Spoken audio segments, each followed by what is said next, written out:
So let's get into chapter 2 stuff. There's something called position, displacement, distance, path length. What's used in this book is position, which describes an object's location with respect to a particular coordinate system. So when you're doing a problem, you always have to kind of set up a coordinate system, put your X and Y somewhere, try to specify where your origin is so you can specify what your position means, because it's going to be a number. Displacement is your change in position. So we usually do the final minus the initial.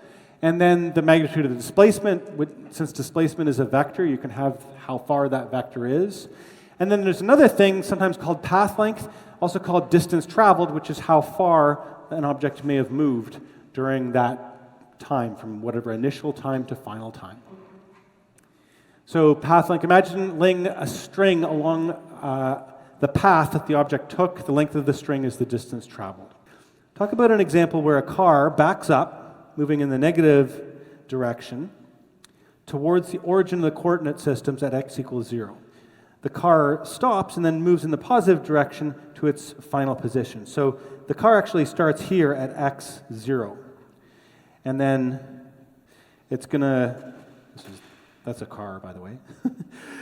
So this is the initial position. Sometimes it's the position at time 0 or something, so you put x sub 0, the subscript 0. And then when you put x sub f, that stands for final position. And so the car ends up here. What's interesting is that it goes backwards to the origin and then turns around, comes back here. But really, to draw a position, there's just two. This is car like initially, and then. So the displacement, I guess you can just kind of get from that diagram. I think I'm going to put it on this previous diagram, is that you've got delta x.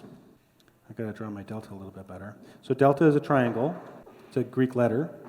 X, this is delta, means change in. The change in x is equal to x final minus x initial. And so it includes a direction. This is called displacement. So we're going to learn about vectors. Displacement is a vector. It has direction. But the magnitude of the displacement, this book just puts little absolute value signs around it, is going to be, well, yeah, in this case, just x final minus x initial. It's going to be some number. And this we call magnitude of the displacement. So it's just sort of defining things here. And then there's the distance traveled. In that case, you have to actually consider what happened with the car, which is that it backed up. It went this way, and then it turned around and came back all of this way. So it went this distance, I guess, if this is x initial, it kind of went that whole x initial back to 0, and then it went this whole x final distance there. So the distance traveled, I would say, is x initial plus x final, right? Because first it went back, and then it did the whole distance from 0 back to 0, then 0 to xf. Which is funny because x delta x was the difference, right? Magnitude of the displacement was x final minus x initial. And so that's going to be less than x final plus x initial. So, and generally, I think that d is greater than or equal to delta x. So next thing I want to do is get to time, and then we're going to try to measure a speed.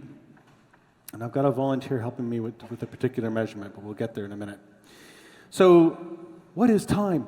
Well, time, I guess, in physics is just whatever you read on a stopwatch. And Jonathan, do I have a stopwatch somewhere? Oh, on the table. Okay, thank you. We're going to make so a time interval, t, maybe t final minus t initial, or t2 minus t1, is a difference in time readings. So you put a delta, that triangle on the t, and you get delta t. And it's a scalar quantity, so unlike position or displacement, it doesn't really have any direction associated with it. It's just a number. And the SI unit for time is seconds, which is what we'll use today. Average velocity is the final, the displacement divided by the time interval.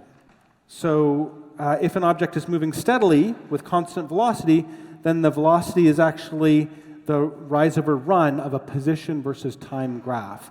So if you were to make a plot of time on the horizontal axis and displacement on the vertical axis, then, and you had a graph there, then the delta x would be your rise and the delta t would be your run. So we're going to go through some more of this stuff, but the speed and direction together are called the velocity of an object. So what I want to try to do is the wave, and what I need is for a lot of audience participation for this one. We're going to try to measure the speed of the wave. So it's going to start with people over here on the right-hand side of the room, and then the idea is that you have to stand up, say, whoa, and then sit back down. But you don't do it till the person beside you stands up and goes, whoa, and sits down. So you just wait. Everyone wait until the person beside you stands up and says, whoa, and sits down. And what should happen, if we start with you people, so everyone on the right-hand side of the room will stand up and say, whoa, and sit down. If you're just sort of here, if you don't have any neighbors to your right, basically, then you start the wave. But the rest of you just wait till your neighbors stand up to say whoa, and then you join in the wave. Does that sound good? And what we're going to try to do here is, I think as I mentioned here, I counted 70 seats around the circle. So we're going to do this in seats, and then we're going to convert to SI units. Convert. So what I need, I'm going to get this actually. Did you measure the distance? But can you tell me what the distance is between seats? It's 51.2 centimeters. How much? 51.2 centimeters. So 0.512 meters is 1 seat. Okay, so that's going to be our conversion factor when we, I think we'll measure delta x will be 70 seats. That'll be our unit of distance. Thanks so much, I appreciate it. What's your name? Austin, thank you very much. Okay, very cool. All right, so are we ready? I need the stopwatch. So I'm going to measure how much time to go through all 70 seats kind of around to there. And anyone can participate. I don't know how it's going to propagate over the floor, but be ready. So again, if you don't have any neighbors just to the right of you, you're going to start on the count of 3. Ready? 1, 2, 3, go!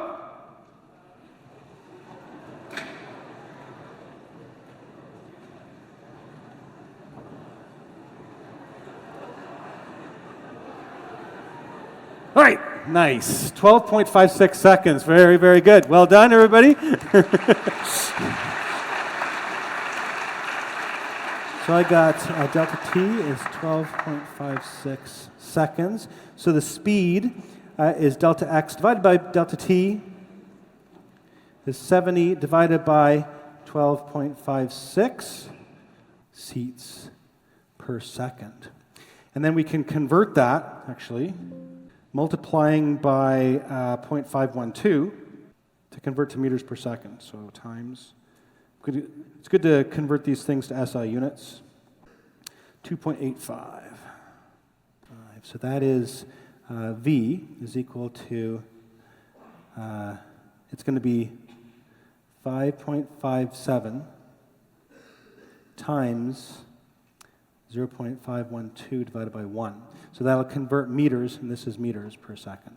And what's interesting is you can actually compare this to the literature, human waves in stadiums. So this was a paper published in 2003 by some Hungarians, actually, who were watching videos. And what's interesting is they got 22 plus or minus 3 seats per second. So, and whereas we got 5. So I think, maybe there's something about being in a Mexican sports stadium and you're all hyped up and eager, and you see the wave coming from a long way away that really speeds up the waves. I think it has something to do with how much energy people have. This is Monday morning. That's another thing, if we did this. So this is a position versus time graph. Position goes traditionally on the vertical axis, and then time goes on the horizontal axis. So it's a little bit strange. The slopes here are going to be, rise over run is in meters per second. So, example, imagine you steadily walk 7 meters away from your house in 5 seconds. So there's position 7 meters, there's walking, and you're going at a steady speed, so it's a steady slope. 5 seconds later, time in seconds, there you are. Then you stop and you look around in your bag and realize that you forgot your phone, so you run back to where you started, and it only takes you 3 seconds to get back to where you were. So that's your position time graph. And what's interesting about this is that you can see your speed is proportional to your slope somehow. So if you go a farther distance in a shorter amount of time, that's a steeper slope, so that's going faster. If you go a shorter distance and it takes a longer time, or it takes a longer time, then that is a slower motion. And if time is going by on this horizontal axis, but your position isn't changing, then that means you are stopped, you're not moving, or you're at rest. I've seen this asked on a end of chapter or a test problem. It says, you hike 2/3 of the way to the top of a hill at speed v1, and then you run the final third at a speed v2. What was your average speed? And you can't just add up the two speeds and divide by 2. That's not going to work. So the first thing you should usually do is draw a diagram. So here's a guy, and here's a hill. He starts off with v1, and then goes, so I think it says that 2/3 of the way. This implies distance, not time, and that's important. Of the way, I think, is what, to me, means that this d1 is something like 2/3 of d, where d is this total distance here that he travels. And then for this last bit, he's going v2. So what we need, I guess, v average is going to be d divided by the time. So what we need is the total time. Because we have d, t1 is the time for the first, I would say 2d over 3, and t2 is the time for the last, d over 3. And this is the definition of average velocity. The total distance divided by the total time. So time is equal to t1 plus t2. You know that v1 is the distance that it travels in t1, so that would be 2d over 3 divided by t1.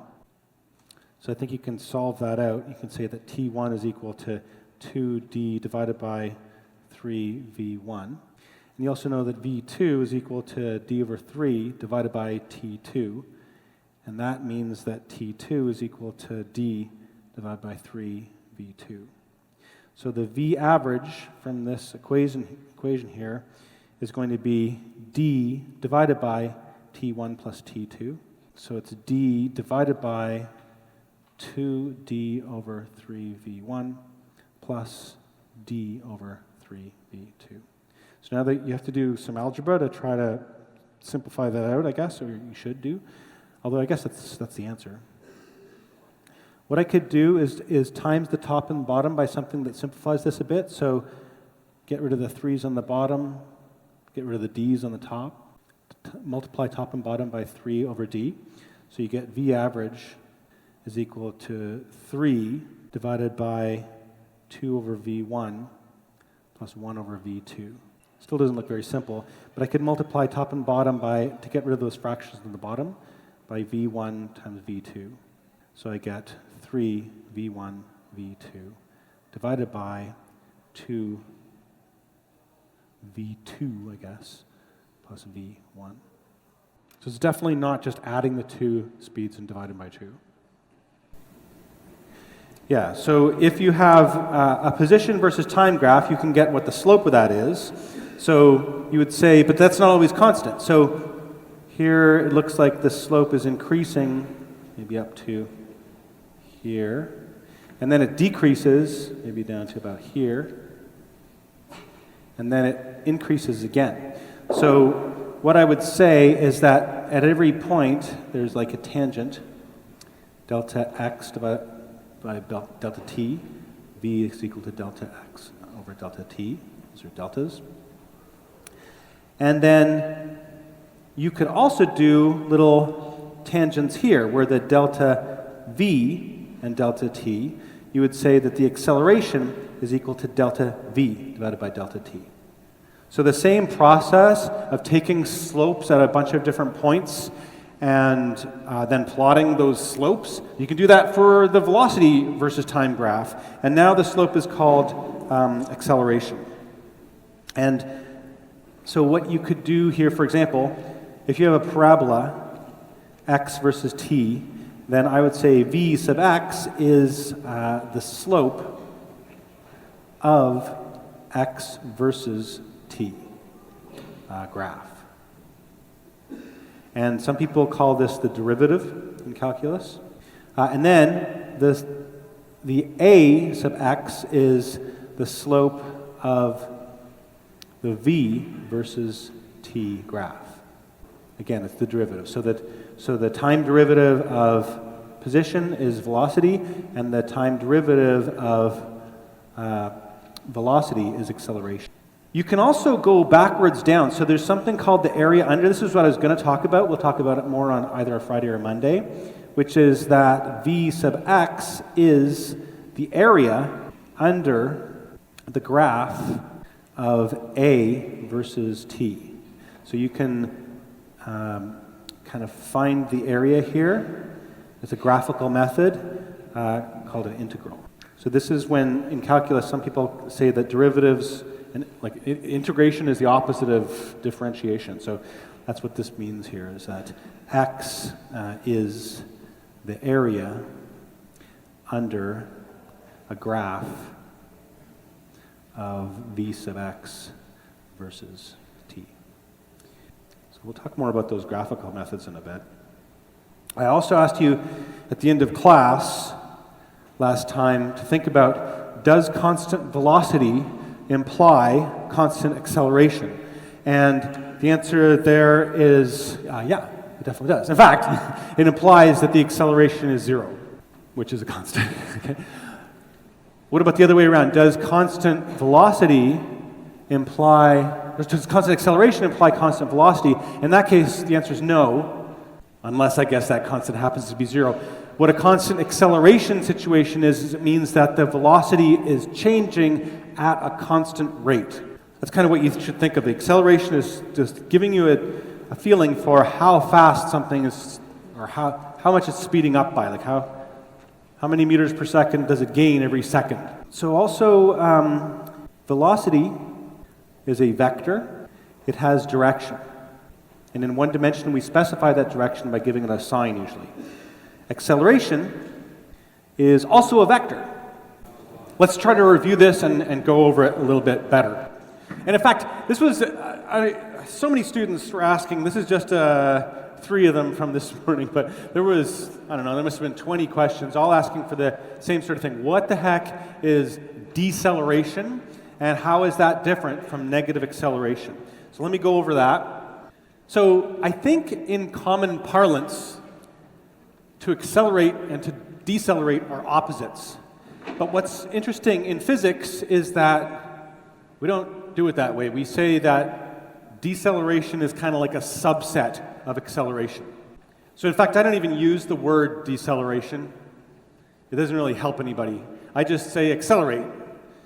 So in physics, the word acceleration is more general, okay? And deceleration is like a special case of acceleration. But so better to just use acceleration. That's the important concept here.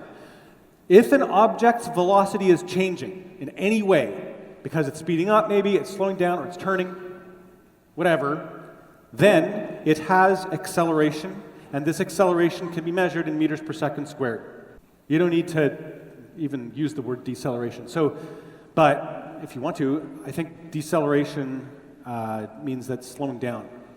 Okay, so that's the word deceleration. Let's just avoid it. If you don't like it, don't even use it. Just use acceleration. So, next step, the sign of acceleration. This is kind of hard, but if you listen carefully, you'll kind of get it. So, and we'll do a demo pretty soon, but it is. Okay, first step is, if you're doing a problem, draw a diagram. Draw a diagram, draw a diagram. When you draw a diagram, you should label your axes. You should define a coordinate system somehow. You can put your X and Y or whatever. And when you do that, you put little arrows on it, you are defining what the positive direction is. So then, if something's moving in the plus X direction, you say its velocity is positive. If it's moving in the opposite direction, you say the velocity is negative. Then, this is the tricky part. If something's moving in a straight line and it's speeding up, then I say that the sign of the acceleration is the same as the sign of the velocity.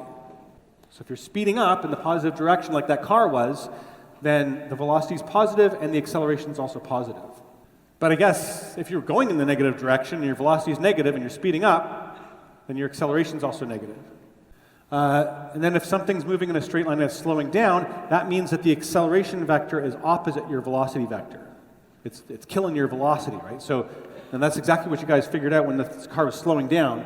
Its velocity was positive, so its acceleration, or to the right, so the acceleration must have been to the left.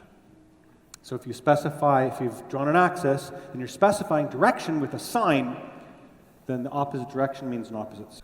Let's do this demo here, but first, so think of an object that, an example when an object, are you ready to do the video maybe? Example where an object with negative acceleration, which is speeding up, positive acceleration, which is slowing down, or an object with zero velocity, which is accelerating. So I'm going to try to demonstrate all three of these things with this track. And I'm going to say, let's define plus x to be to the right. So let's maybe hit the video. Yeah, there we go.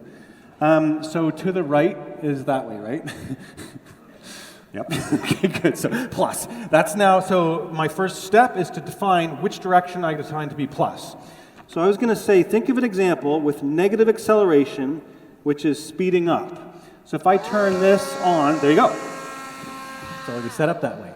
So now I've got something, since plus is to the right, then the v sub x, meaning the velocity component in the x direction, is negative if it's moving to the left. So that's the first thing. Also, since there's a fan on, which is getting it to go faster and faster and faster, the acceleration is in the same direction as the velocity.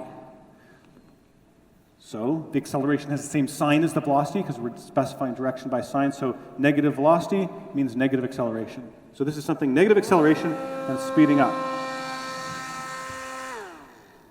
Think of an example of an object with a positive acceleration, which is slowing down.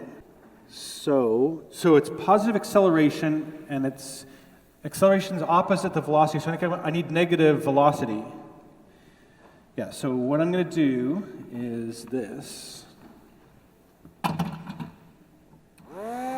then I'm going to throw it.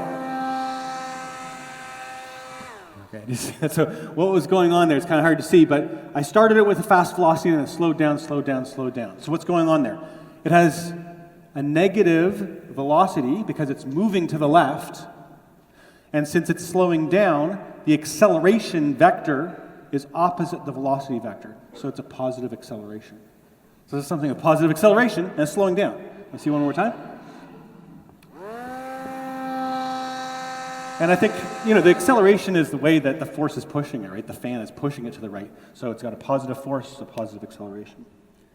Third thing, think of an example of an object with zero velocity, which is accelerating. How can you, yeah, I know, now I remember. So what we can do is watch it until it stops. Whoop. Now it's going, so. It turned around. So what I think is that the velocity started off negative, and then it became positive. So if you smoothly go from a negative number to a positive number, I think you have to pass through zero. So what that means is at this point where it was turning, the velocity was zero. But is the acceleration? No, the acceleration is always going to be positive for the whole case because the fan's on, it's blowing it so it's going to be positive acceleration as it's slowing down, positive acceleration as it's speeding up. Does that make sense? Yeah, because now it's speeding up and the velocity actually has switched to be positive. So you've got acceleration and velocity in the same direction, so it's speeding up. So the acceleration doesn't change in that case. I have a question. When you initially push it in the very beginning, what's the acceleration, positive or negative? Oh yeah, the push. That's a really good question. So during the push, I must have had a negative acceleration, yeah. because it's in this direction. But as soon as I let it go, and the fan's the only thing, then suddenly the acceleration changes to be positive. Is there a rate of change of acceleration? It's sort of the obvious thing, right? We took a rate of change of position and got velocity. You could take a rate of change of velocity, get acceleration. What about rate of change of acceleration? So yeah, you could take the slope of the acceleration versus time graph and get jerk in meters per second cubed, but no one ever does that. And I say because it's not very interesting, doesn't relate to anything. So why do we get to acceleration anyways? Because this is the secret, and we're going to get into this in chapter 4, is that acceleration is extremely useful in physics for solving problems and figuring stuff out, because it is directly proportional to the net force in an object, and it's inversely proportional to the mass of an object. And so that's Newton's second law. Acceleration comes up. And so it seems like a crazy way to start an algebra-based physics course is to introduce the second time derivative of something, a position. But we kind of have to. We're forced to do it because acceleration is just so crucial for our understanding of Newton's laws and how things move. So there's some equations. They're derived in the textbook, so I think I'm not going to go through the derivation. I'm just going to show them. There's equation 2.52, which says that so actually by v, I think what it means is the final velocity. And v0 means initial velocity. So they don't put a little f on the v. Equals the initial velocity plus the acceleration multiplied by the time. Then there's equation 2.53, which is this 1/2 at squared thing. If you're trying to find how far something goes, it's the initial position plus v0 initial velocity times t plus 1/2 times a times t squared. Equation 2.54 looks like that. You've got the final velocity squared is the initial velocity squared plus 2 times a times x minus x0. What I do if I'm solving a problem is that first I draw a diagram, then I list my kind of knowns and my unknowns, what I'm trying to go for. Usually when you set these things up, there's something you don't care about. It's either not given in the problem, well, first of all, it's both not given and it's not what you're asked for. So it's the variable you don't care about. So if nobody asks you about the change in position, then you can use equation 2.52. If nobody asks you about what the final velocity is, then you can use equation 2.53, that second one. And if nobody asks you how much time passed, then you can use equation 2.54. So we're going to do another equation. For one-dimensional motion with constant acceleration, it turns out, and this is something I didn't really explain, that the average velocity is half of the initial velocity plus the final velocity. So I can write that out for you. So V average is equal to V0 plus V divided by 2. And this thing right here is true only when the acceleration is constant. So that's like a little addendum to that. And then also, by definition, you know that V average is equal to x minus x0 divided by t, the time. So you got these two equations, and I guess you can combine them. You can say V average equals V average. So that trick when acceleration is constant is V0 plus V divided by 2. And the definition of acceleration gives you x minus x0 divided by t. And you can solve that out, and you got the x minus x0 equals V0 plus V divided by 2 all times t. So that becomes the fourth equation in this list. Sometimes they're called the four kinematics equations. This last one in your textbook is sort of a combination of equation 2.50 and 2.51. So I've kind of combined it. But these are the ones that if I were you, I'd put on my 8 sheet. Newton's first law, which is going to be more of a chapter 4 concept, but I want to introduce it right now because it'd be super helpful for practicals. It says that for an observer in an inertial reference frame, which means just one that's not accelerating, if the net force on an object is 0, then the object either stays at rest or moves at a constant velocity. And I guess constant velocity in a straight line. There's a lot of different ways of stating it, but this is one way. Basically, if you've got a frictionless cart on a straight path and you start it with some initial velocity, its inertia will carry it forever. Okay, next thing I want to do is go through a little bit of relative motion. So if we know that there's some object, A, okay, and it's moving in some reference frame, maybe this is like an eyeball or something like that, 1, then it's got some velocity VA in reference frame 1. I put A and then 1 of object A relative to reference frame 1.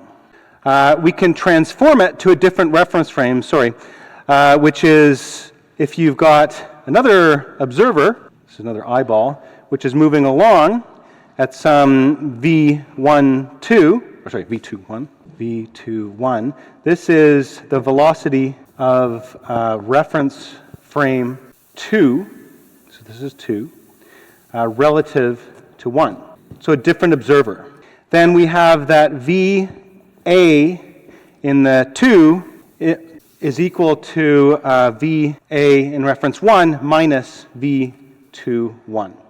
So this is sort of a way of transforming velocities. Okay, so I do have a joke, but it's, again, not a very good one. It's why the chicken crossed the road. Maybe you may have heard of this one. It's an old one, but so if it was Aristotle from 330 BC, you might say, because it is the nature of chickens to cross roads. If it was Newton in 1687, he'd say because there's no external net force on the chicken causing its velocity to change as its velocity is already directed across the road. And then if it was Einstein, 1905, he would say, well, wait, is the chicken crossing the road or is the road just passing underneath the chicken? So this is a relative velocity, so what we're going to do is now, I have a remote-controlled car with a camera hooked up to it. Yeah, there we go. So this shows a little camera showing the car's perspective on the world. So as it drives along, whoop, no! It's exactly, sorry man. I wanted to line it up so that the audience is in the background. Yeah. I didn't kill it. There you guys are in the background. So now I can make this whole class travel that direction. All I do is, the car is stationary according to that little camera. Okay, so I can go backwards, right? But I'm gonna hurt somebody. Beep, beep, beep. Whoa. Okay, so there you go. So this is this idea that velocity is relative, and you may even think actually that you're sitting still right now, right? Because if we're calm, we're sitting still. But right now, I would argue that in another reference frame, you are moving at 30 kilometers per second as the Earth orbits the sun, which is actually pretty fast. The whole Earth is moving 30 kilometers, 30 kilometers, 30 kilometers, 30 kilometers. If you think about that, we're really going fast right now. Not sure which way we're going, but one of these directions as the Earth goes, and that's relative to the sun. Don't forget also that the sun is orbiting the center of the galaxy at 220 kilometers per second, I think, and so that's also a velocity you should take into account. So, but even then, maybe the Milky Way galaxy has its own space velocity through, I don't know what the standard of rest is, but in Einstein's theory, oh, there we go. Let's go back to the laptop. Thank you so much, John. That's a new demo, so. Never been done before. Special relativity says that there is no special reference frame that you could say is at rest. All inertial frames that are not accelerating are equivalent, and there is no experiment that you could do to determine whether you are at rest or whether you are actually moving. It's just velocities are relative. Okay, so there's these 4 equations of constant acceleration, and I'm going to go through some examples of doing problems with all 4 of them. There they are. We introduced them last time. They are derived quite carefully in Chapter 2, so I did not derive them in front of you. So I think it's a good reading assignment if you're curious about it, to go through where they come from. Yeah, so we're going to go through ones that use these equations. So and I'm also going to try to explain to you some of my reasoning of how I do problems. So step 1 is always draw a diagram. You can do these any steps that you want, but my thing is that an Olympic crest sprinter So I draw a person who's kind of running, starts a race with an acceleration of 4.5 meters per second. So the other thing I do is I list knowns and unknowns. And I might even do that on the diagram. The reason I have these particular steps, partly, if you want me to tell you the truth, is to manage my anxiety on tests. I have test anxiety, so when I sit down to do a physics test or something, when I was a student anyways, my heart would be racing, I'd be feeling really like filled with basically adrenaline. And that's not a good situation to be in. It's hard to think when you're anxious. So doing these steps in this order was something I did as a ritual to calm myself down. So even if it wasn't super helpful, it is helpful actually to have this for me anyways. So for example, A is equal to 4.5 meters per second. And then once I write it down, I was wondering about the sign. So let's define, while I'm doing this here, your x-axis. So let's put plus x to the right here. Yeah, I think I'm just going to define x equals 0 to be, x0 to be 0 right there. And then this is plus, because he's going to the right. He goes over here, and then he's running faster, I think, right? And then I guess maybe, it actually doesn't say what V0 is, but I think it starts. So what I'm going to do is assume, even though it doesn't really say this, that V0 equals 0. That it starts a race, so maybe, I think this is going to be important. And then it says, what is her speed 2.4 seconds later? So t is equal to 2.40 seconds, and v is equal to question mark. I need the final velocity. Or the speed, actually, which is going to be the absolute value of the final velocity. But that's okay. So then the step 3 is Dora the Explorer used to say, let's stop and think. So it's to think about how to solve this problem. So you kind of have to look at your diagram and think about this chapter that you're in. This looks like a chapter 2 problem to me. It's kinematics. There's no forces. You're just given an acceleration. So it's also in 1D. There's no turning or anything like that, or circular motion. And also, I like to think about what don't we care about. If you look back at those equations, they're here, like they don't contain certain things. So there's usually something that you're not asked about and you're not given. And I think in this case, it looks like it's x. Let's pick the equation that doesn't have x, position. And that is the first one, equation 2.52 from your book. V is equal to V0 plus A times T. You're solving for V, which is already solved for, so that's easy. So this is, by the way, this is step 4, which is called, I call it do the math. You're going to have to do that, but the equation's sitting there, so it's not too bad in this case. So then, since it's there, let's just plug in the numbers. I got 0 plus acceleration is 4.5 times the time, which is 2.4. And we'll get V equals, on my calculator, 10.8. Don't forget the meters per second. Okay? And then, I guess step 5 is what I call, I don't know if this is a good word for it, sanity check. I would just say, is this result, does it make sense? So can sprinters run that fast, actually? Like, try to compare it to your experience of the real world. And I would say that like 11, maybe you could convert it to kilometers per hour, for example. I think there's 3,600 seconds in 1 hour. And there's 1 kilometer equals 1,000 meters. So if I was going to convert units, seconds would cancel seconds, meters cancels meters, and if you times by 3,600, divide by 1,000, you get like 40 kilometers per hour. All right. At the end of a race, a runner decelerates from a velocity of 9 meters per second at a rate of...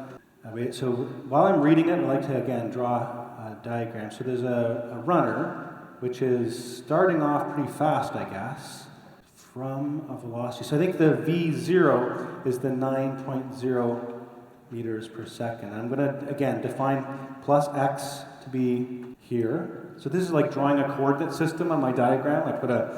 It's only one dimension, but I put y is up and x is to the right here. This means like slowing down. So what that means is that acceleration is opposite sign of velocity. If the velocity was plus 9.00 meters per second, I would say the acceleration, it says that it's 2.00 meters per second squared, but since it's slowing down, I have to make that the opposite sign of whatever I made the velocity. So I'm going to put a negative there. Otherwise, probably my math is going to be wrong at some point. And then it says, how far does she travel in the next 4 seconds? You're here. This is some distance x. So x is question mark. That's what we need this. Need x. And then this is at time is equal to 4.00 seconds. And it doesn't really say that she's stopped.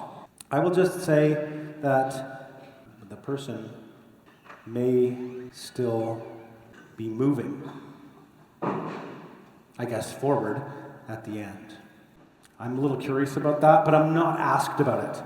But basically, we don't care about v. So what we'd use is, so let's pick the equation that does not contain the final velocity. So I think it's equation 2.53.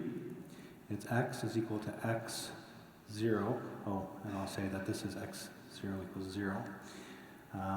Plus v0t plus 1/2 a times t squared. And again, we're solving for x, so it's already solved for x, so we can just start plugging in. 9 times 4 plus 1/2 negative 2 times 4 squared. And so I've got 9 times 4 is 36. 4 squared is 16. And times by 2 and divide by 2, I get minus 16. So I get x equals 20 meters. So that's the answer. My little last step, maybe I'll call it sanity check, does this make any sense, is let's use equation, because I'm kind of curious about the final speed. The final velocity, v is equal to v0 plus a times t. So it's going to be the plus 9 plus negative 2 times 4. I kind of really want that to be positive, because I can't imagine, first of all, sprinters having constant deceleration anyways, but if they actually slow down, stop, and turn around and going back the other way at constant acceleration, that's just totally absurd, right? So, but luckily it's 9 minus 8 equals plus 1. So I would just say, good, still going forward. If it was negative, I would suspect that the whole question was kind of silly. Oh, and the other question is, what if you do it a completely different way? So there is actually multiple ways of solving these problems, and that's perfectly fine. Like you could have used another equation and then combined it with one of the other ones. Whatever way works for you, as long as your reasoning makes sense. Okay, example 3. You're traveling at an initial velocity of 30 meters per second. I would say in a car, because there's something about brakes. I think this was something we did before, isn't it? Let's define plus x to be to the right, x0 equals 0. And then we would say that this v initial is now plus 30 meters per second. At position x equals 0, you apply the brakes, which gives you a constant acceleration of a is equal to minus 10 meters per second squared. And then it says, how far do you travel before stopping? So I would put here that stopping means that v is equal to 0, the final velocity is 0, and then this distance x is question mark, and you need this. And I would just say, what don't we care about if we're trying to think about this? And we'd pick an equation to use. It seems like time is not asked here. And so for that one, so let's use the one that doesn't have a t in it. it's 2.54, which was v squared equals v initial squared plus 2 times a times x minus x0. But this, don't forget x0, we defined that to be 0. So in this case, you are asked for x, but this equation doesn't give x, so what you have to do is solve for x. This is part of doing the math.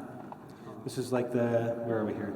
This was 1 and 2. This was 3, is thinking, now we're on the step 4, do the math step. So solving for x would be, let's rearrange this. So v squared is v0 squared plus 2ax. Let's subtract v0 squared from both sides.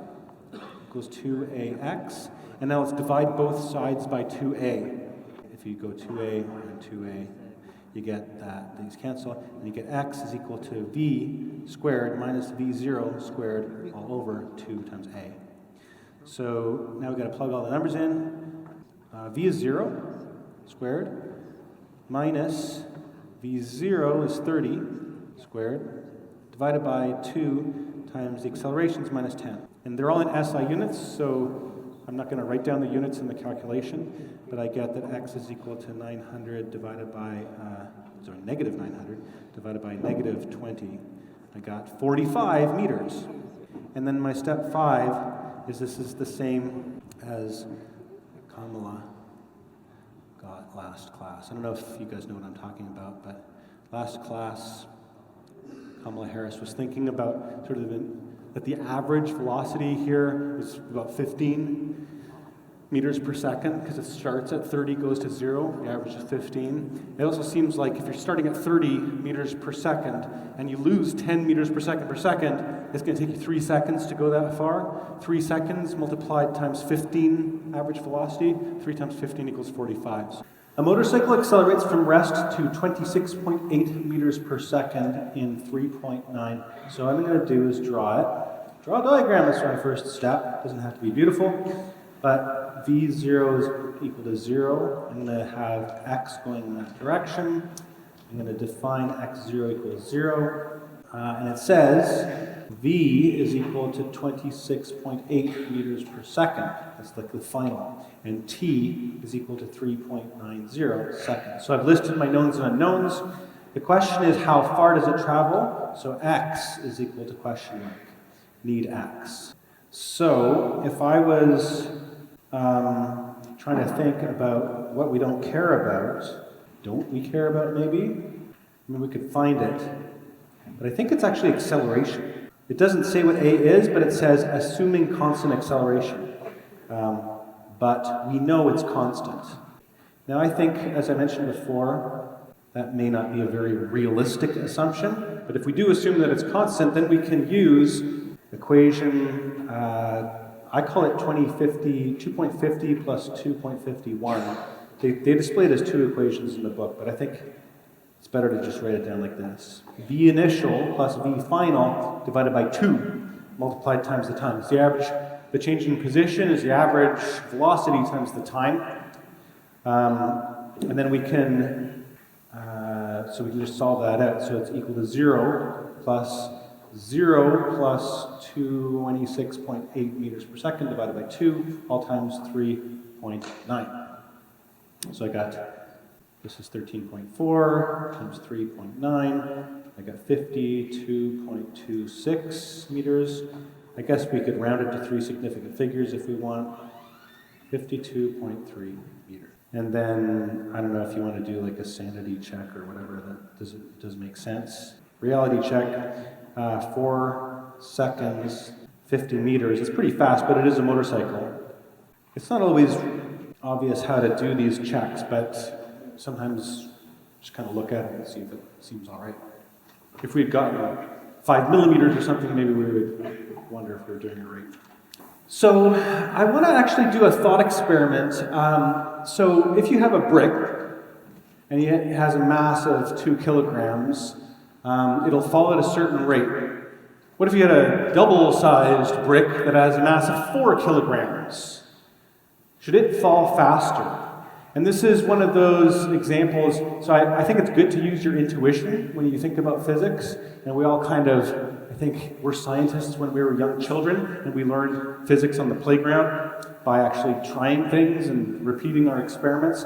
And if you think about, for example, a hammer and a feather, which will fall faster, well, your intuition tells you the hammer is going to fall faster than a feather. And that's correct, obviously.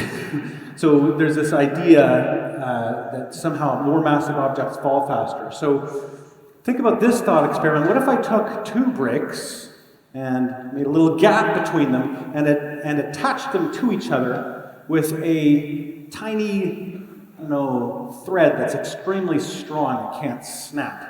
Or maybe if there wasn't such a big gap, they were really far apart from each other, two just bricks, and I dropped those. So it's one 4-kilogram object.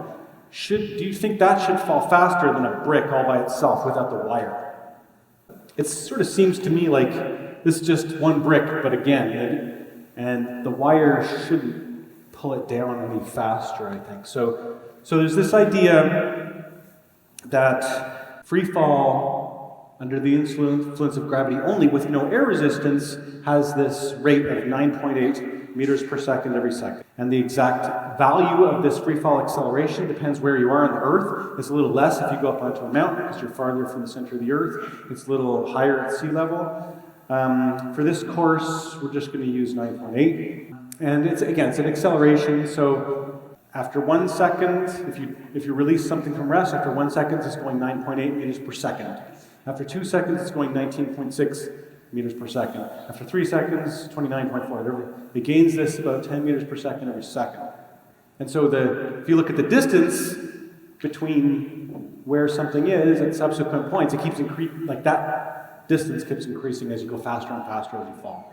And this is, of course, why it's much worse to fall from the top of a building than it is to fall off a few steps or something, is that as you're falling, you're picking up speed. So even though the force of gravity of the Earth on the basketball is more than the tennis ball, they fall downward at the same rate.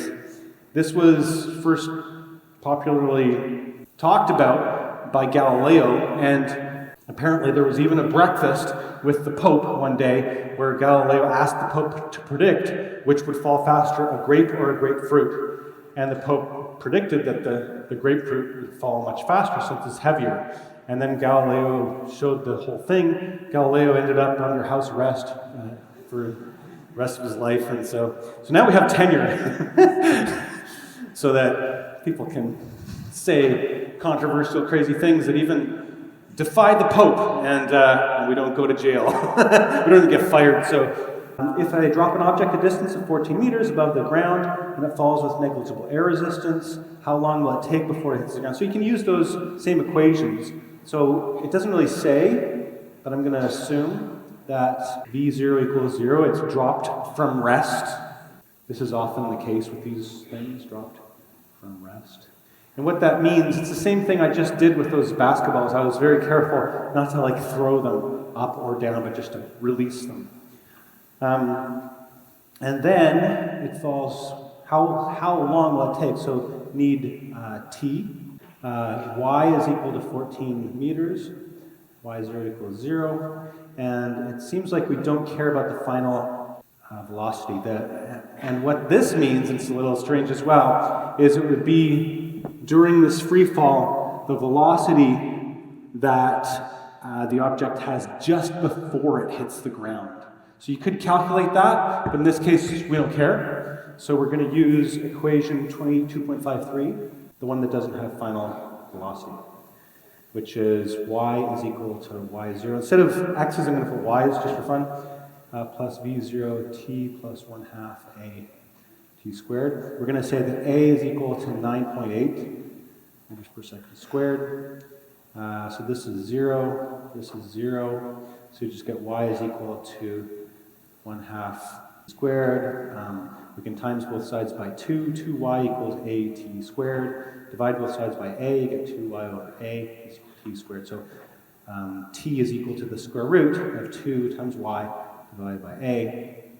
Square root of 2 times 14 meters divided by 9.8 meters per second squared. So if I've kept everything in meters and seconds and kilograms, then hopefully this will all cancel out. I just typed those numbers in my calculator and I got 1.69. seconds. Yeah, so this is good. Whoever did this in the survey did a good job there. Thank you. After the object hits the ground, will it bounce back? That's a great question. And so it might, right?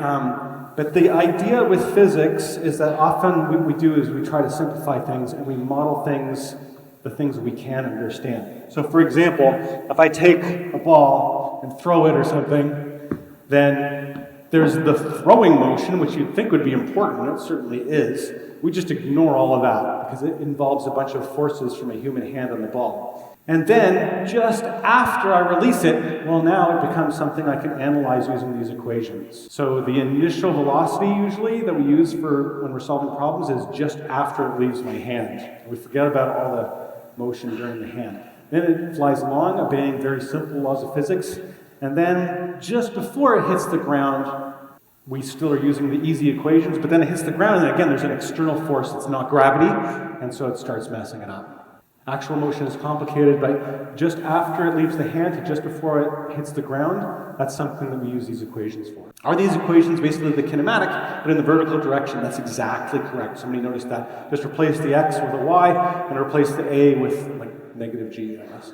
Can a human live on a planet that doesn't have g as 9.81 meters per second squared? Well, I hope so. I mean, humans have been living in space where gravity is like zero, effectively, right? So Mars has 3.17 meters per second squared as its gravitational acceleration, so we would hope humans can live there. Yeah, this was another thing I wanted to do. If we have two pieces of paper, these have the same mass, so we can drop them. But what I could do is crumple one up. So now which is more massive? Well, they're not. They're the same mass, I think, still, right? But if I drop them, which do you think is going to hit the floor first? 1, 2, 3. Boom! It didn't even hit the floor at all, it hit the table. But basically, something's going on here with the non-crumpled paper, and it's called air resistance. So that's sort of the point here. Why does the crumpled up piece of paper fall faster than the non-crumpled up? The non-crumpled paper has a much bigger surface area, and it's kind of like a sail as it falls, right? If there's wind, which is going to sort of support it. So as it's falling, there is an upward, in addition to gravity pulling it down, there's an upward force of air resistance. It's like if it's maybe falling through water or some kind of fluid. Air is a fluid, right? So you have to push your way through it, through the fluid of air. So the non-crumpled piece of paper has a smaller surface area, and so that air resistance is less on it, so it falls closer to this 9.8 meters per second squared, which it would if there was no air at all. So, and that's true of many light objects such as feathers. And this is the real reason why a feather falls faster than, sorry, why a hammer falls faster than a feather, is because the air resistance on a feather compared to its weight is pretty big, whereas the air resistance on a hammer compared to its weight is very small. It's a comparison there. And if you were to somehow pump out all the air in the room and drop the hammer and the feather, what I'm telling you is that they would both fall at 9.8. Some people in a hotel are dropping water balloons from their open window onto the ground below. The balloons take 15 seconds to pass your window. So they're above you some distance, and you would like to, when you're phoning down to the front desk, to give them an estimate of how far above you these guests are, and you time it just passing by your window to be 1.6 seconds, sorry, 0.15 seconds. It looks like this. It's got a height of 1.6 meters from here to here, and these water balloons come with some initial speed, maybe V1 or something, and they leave with some speed V2, which is greater. And the idea is that if I set T1 as 0 seconds here, at T2, you're going to be 0.15 seconds. This is the time to travel the height of your window. So what we need to do is find how far above your window that they were released from rest. So that's another assumption, I guess, is that whoever was dropping these things was releasing it from rest. The balloon, which falls without air resistance, I guess, because it's filled with water, released from rest. Try to keep the handwriting a bit better. So we will assume that the initial drop was from rest. And then we're going to divide. What I'll do is I'll divide the motion into two segments. The before it gets to the window, and then after, as it travels your window. So segment 1 is before, this is what we kind of care about, right? The balloon gets to the top of the window. So V initial here is 0. And then what happens is that V1 is the final speed here, final velocity. And what we need is like Y1 is the distance traveled. That's what what we're asked for in this question, and what we're going to call up to security about. And what we don't care about is the time to do this. So we were given some time, but that's the time of segment 2. And then the next thing is segment 2 is V1 is this initial, which is the final time of segment 1.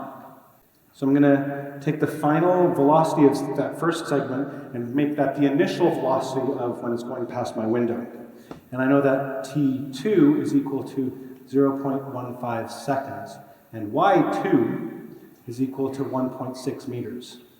And we don't care about the final speed in this case, how fast it's going when it reaches the bottom of my window, V2. So we can just try to solve that. So segment 1, we can use equation, since we don't care about the time, we can use equation 2.54, and we'll solve, it looks like this, 2a, we'll solve for V1, 2 times a times y1 minus y0 is equal to v1 squared minus v0 squared. So y0 is 0, v0 is 0 because it's dropped from rest. The acceleration is 9.8 meters per second squared. So you get 2 times g times y1, which is what you're looking for, is equal to v1 squared. Now I don't know what v1 is, but I'm going to find that out from segment 2. So I'll just leave it in equation form. v1 is 2gy1. And then for segment 2, since I don't care about v2, the final speed, I'll use equation 2.53, one that doesn't have, and I'll solve for v1. And then I'll combine these two equations, and I should be able to finish this problem. y2 is v1 times t2 plus 1/2 times this acceleration times t2 squared.